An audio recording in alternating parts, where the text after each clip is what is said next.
ایسا ہے کہ اس کی پوری وضاحت ہم نے دارالعلوم کی طرف سے دارالعلوم کے ویب سائٹ پہ ڈال دی ہے اور سوشل میڈیا میں بھی ڈال دی ہے، اخبارات کو بھی بھیج دی ہے پوری تفصیل، اور دارالعلوم کا اس سلسلے میں اصل موقف کیا ہے آفیشیلی وہ آپ اس میں دیکھ لیں گے۔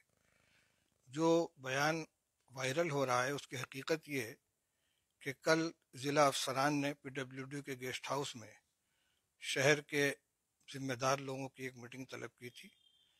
دیوبند میں جو پروٹیسٹ چل رہا ہے عیدگاہ کے اوپر، اور اس کو سامنے رکھ کر اور دیوبند کے عام امن و امان اور یہاں کے قانون ویوستھا کو سامنے رکھ کر مشورے ہو رہے تھے۔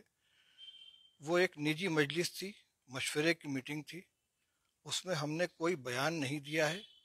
جس طرح میٹنگ میں لوگوں نے اپنی رائے رکھی ہے، میں نے بھی ایک رائے رکھی ہے، اور یہ وہی رائے تھی جو ہاؤس کے اندر تمام لوگوں کی طرف سے آئی تھی۔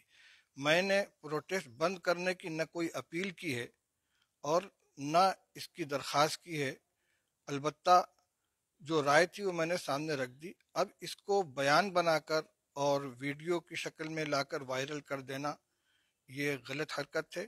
جن لوگوں نے بھی یہ کیا ہے اپنا مفاد حاصل کرنے کے لیے، انہوں نے صحیح نہیں کیا۔ دارالعلوم کا جو موقف ہے وہ ہماری وضاحت کے اندر آ گیا ہے۔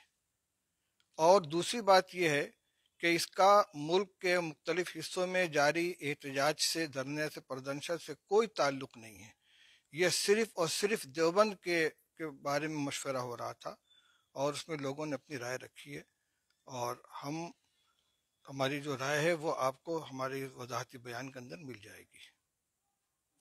آپ کے بیان سے اتنا ہنگامہ ہوا، پھر اس کے بعد میں آپ نے حمایت بھی کی تھی، 26 جنوری پہ حمایت کی تھی، جو پردرشنکاری ہیں جی مہیلائیں پردرشن پہ بیٹھی تھی، جی 26 جنوری پہ آپ نے ان کی حمایت بھی کی تھی، جی کیا آج بھی حمایت کرتے ہیں؟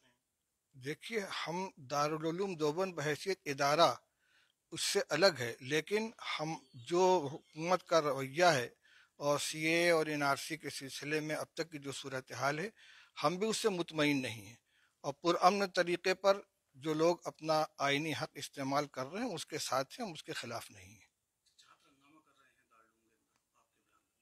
ٹھیک ہے، اساتذہ دیکھ رہے ہیں، اس کو سمجھ جائیں گے، وہ ان کو صورتحال سامنے آ جائے گی، بات مان جائیں گے۔